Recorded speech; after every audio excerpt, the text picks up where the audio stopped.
How's it going, guys? Cody, guys, back again, dropping yet another video. Right, guys, as you can see from the title of the video and the subsequent headline and the picture, this is about my local armed police unit, Greater Manchester Police, Armed Police. Now, I keep up to date with current affairs, guys, especially in Manchester, nationally and locally. The picture that you can see at the start is of Anthony Granger, God bless him, may rest in peace, who was shot dead by Greater Manchester Police in Culseth near Wigan a few years ago. Unarmed, no firearm at all, shot dead. I ask you, do you think anyone's head rolled for it? No. The next one is PC Ian Terry in the middle. He was a serving armed police officer who was shot dead in a disused warehouse during a training exercise. The third one, you can see on the right, is Jordan Begley. Jordan Begley was tasered by the police and he subsequently died. God bless Jordan Begley, may rest in peace. Now, I fully support Anthony Granger's family and Jordan Begley's family in finding justice. Unfortunately, guys, I've kept up to date with the inquests and stuff like that, and it's absolutely shocking, guys. No one will face any punishment for the deaths of Anthony Granger or Jordan Begley. God bless them both. May they both rest in peace. I actually went on a prison protest, sorry, not a prison protest, a protest outside Greater Manchester Police Headquarters about police corruption with the uncle of Anthony Granger, a guy called Wesley Ahmed. Top guy. He was harassed by the police and had to move out of the area, Wesley. But like I say, Jordan Begley's family, God bless them, may they, do you know what I mean? Like, my thoughts and prayers are with them. But guys, the IOPC, which formerly used to be the IPCC, for those that don't know, the IPCC were the Independent Police Complaints Commission. It's now the IOPC, which is the Independent Office for Police Complaints. Now, it's retired police officers investigating current police officers, and you won't be surprised to know that the system wipes its own ass. Have there any heads rolled over these deaths? No. No, and they won't do, guys. Like I say, it's like asking Al Capone to investigate the mafia when he was alive. Do you know what I mean? Just, you know what I mean? It's corrupt, man. The system's corrupt. Like I say, I was also in prison with Anthony Granger's brother. He was a lifer. He'd been fucked about a lot, and he just got his Cat B. And he landed on the induction wing at Forest Bank, where I was a cleaner back in 2016. And then we actually helped him take his stuff down the main and all that. Right, guys, let's get into the story. Greater Manchester Police is facing new investigations by the police watchdog over 3 separate fatal firearms incidents. These took place years ago, guys, so I'm saying. It raises questions about the conduct of one of the country's biggest firearms unit at a time when the Manchester had recently been hit by a terror attack. A public inquiry into the deaths had been heard about flawed intelligence, a senior officer destroying his notes, and an employment of an officer disciplined for assault. Its former head of training, John Foxcroft, said he left the firearms unit due to its aggressive tactics. Many of the officers in the case are still serving. That makes me sick because they're corrupt and they're fucking ruthless. Got away with murder, guys. Greater Manchester Police, or GMP, said its firearms officers volunteer for the role and do a very difficult job, quite rightly under the highest levels of scrutiny. They shoot people dead, and then the IOPC wipe their ass. Here is a story of the 3 fatal incidents with the new findings uncovered by the Victoria Derbyshire Programme's investigation. I've previously been on Victoria Derbyshire Programme, guys, about Skype in prisons, the fact that it should, and the family ties whilst in prison are super important. It can be the difference between life and death. Genuinely believe that. Anthony Granger, just listen to this. God bless Anthony Granger. Just listen to this, guys. Right. He was a beautiful person inside and out, Anthony Granger's partner Gail says. The couple lived together with their 2 young children. I remember thinking, my life's perfect. Then he nipped out and he didn't come home. Anthony Granger was unarmed in a car when he was shot by police in Cheshire in March 2012. Police intelligence had suggested he was going to carry out an armed robbery with 2 associates also in the car. Mr. Granger had previously been found guilty of handling stolen cars but had no convictions for violence. The 2 other men did have convictions for violence. Police say one of them was very dangerous. Now, I know who that person is, but we don't do names on this channel. Mr. Granger was killed in a car park on a busy Saturday evening in the village of Culseth. Armed officers said they saw him drop his hands in a move interpreted as him going to grab a gun. He was shot once through the He was shot once, fatally. He was shot through the windscreen of the vehicle, and he died there and then. Another man, who I'm not going to say his name, I know who he is, but another man in the car, it says his name, but I'm not going to say it, told the inquiry no warning was given before the shot was fired. All 3 men in the car were unarmed. On the day of the operation, the firearms team had been on duty for 14 hours when the call came in. There were 16 firearms officers, several had failed training courses, and it was argued during the public inquiry they should not have been on the operation, which Greater Manchester Police disputed. Well, of course they're going to, because that becomes gross misconduct. And then obviously the fact that they shot an unarmed man dead.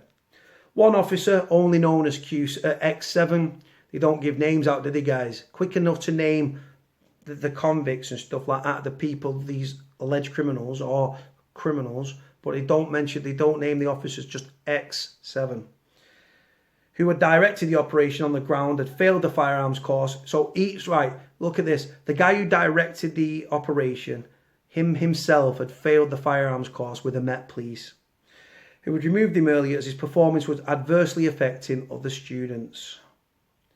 Another, known as Z15, had failed a safety course shortly before the operation after 3 extreme safety breaches in potentially life-threatening situations.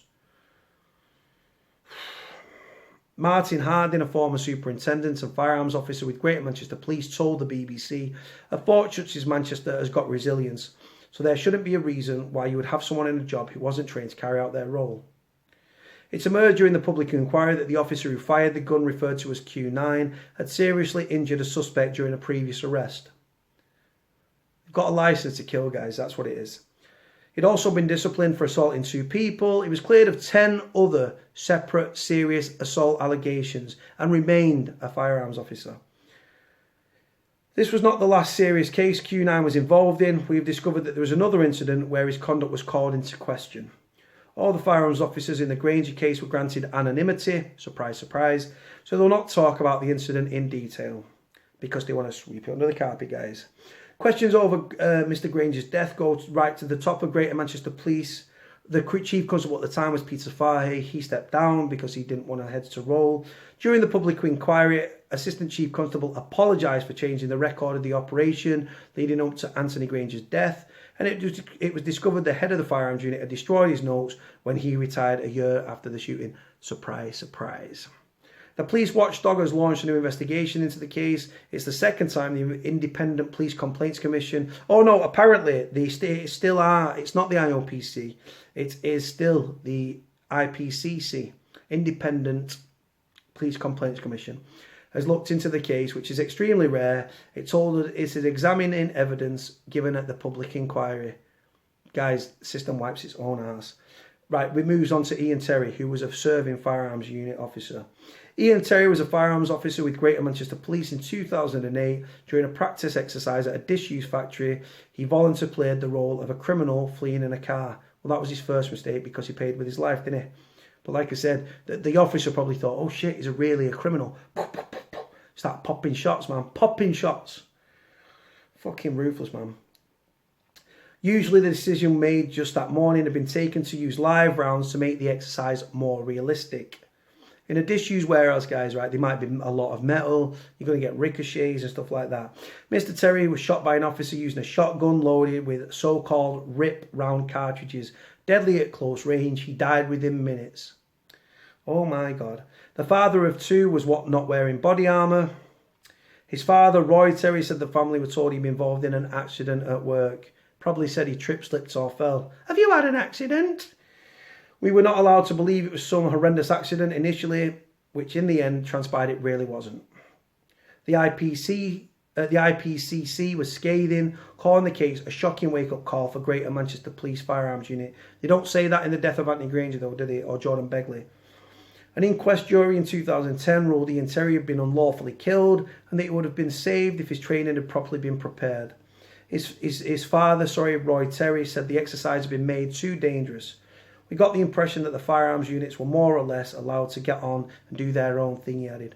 John Foxcroft, who ran the firearms training unit at Greater Manchester Police until 2006, before retiring in 2008, told the programme he left the position believing that the force was getting a bit too much aggressive in its tactics. The more aggressive you get, the more likely you have to people shot. The Crown Prosecution Service said there were not enough evidence to bring criminal charges against any officers, but Greater Manchester Police was fined for health and safety offences. Just let me fucking let me go over that again. The Crown Prosecution Service, corrupt fucking wankers, that said that the Crown Prosecution Service said there was not enough evidence to bring criminal charges against any officers, but Greater Manchester Police was fined for health and safety offences. Got away with murder again, this time of one of their own. In 2014, one of the officers who organised the training was fired from the force. The man who shot Ian Terry was disciplined, but still works for the police. Roy Terry said it was not totally satisfactory, but we're all going to get. The BBC has now discovered there is now a new investigation by the IPCC into the case 9 years after Ian Terry was killed. The fact it's carried on a second inquest, guys, 9 years later is a joke. The police watchdog said it had started an investigation looking at evidence given by a number of officers to the IPCC to the inquest into PC Terry's death and a subsequent health and safety executive Crown Court trial. Greater Manchester Detective Chief Superintendent Paul Rumney said the force will consider any recommendations made by the public inquiry. Jordan Begley. This is another tragic case, guys. Jordan Begley was 23. He worked as an ice cream factory near his home in Gorton in Manchester. On the night of his death in July 2013, he'd been involved in a drunken argument with his neighbours and was threatening to attack them with a knife. His own mother called the police. I need the police here. You're going to need to get the police here. Jordan, stay here. You're not going out. She can be heard saying in the recording of the 999 call. A patrol officer calmed him. Then other officers arrived, 11 in total, including armed police, because it was a knife, obviously. Mr. Begley was tasered and restrained by officers. He was punched whilst on the ground and died from heart failure. God bless Jordan Begley, may rest in peace. It was a shock. They didn't have that many officers for one person. He was harmless. His cousin Connor Turner explained. At a 2015 inquest, the jury found police failings played a part in his death and said he'd been unlawfully killed. It said the force inappropriately and unreasonably used the taser for longer than was necessary once he was on the floor. The firearms officer did not try to establish whether he was conscious at the time of restraint. Mr. Begley offered minimal resistance with no need to punch him twice. Guys, you're tasered by a police, yeah? I've never been tasered, you know what I mean? I've had it threatened on me, I've been red dotted, you know what I mean? But I've actually given at the time because I didn't really fancy getting tasered. I'm quite tall and I don't want to fall back, smash my head open and off me. Plus it can trigger heart, like if you've got an underlying heart problem, heart defect, it can trigger heart attacks and stuff and actually kill you. They tasered him. When you taser guys, all your muscles go into spasm. They then saw fit to twist him up and dig him twice. Disgusting, guys. The police were initially cleared of any blame, but after the inquest, the police watchdog quashed its first report and started a new investigation, which had never done before. Disgusting, guys. Absolutely vile and disgusting, guys. Like I say, there's your three. That's just three, guys. That's just here in Manchester. Do you honestly believe that these second inquests will lead to heads rolling? No, no, no. The system always wipes its own ass. Let me know what you think about the video. No negative comments, please, guys. God bless Anthony Granger. God bless Jordan Begley. May they rest in peace. Like, comment, subscribe. Cody out.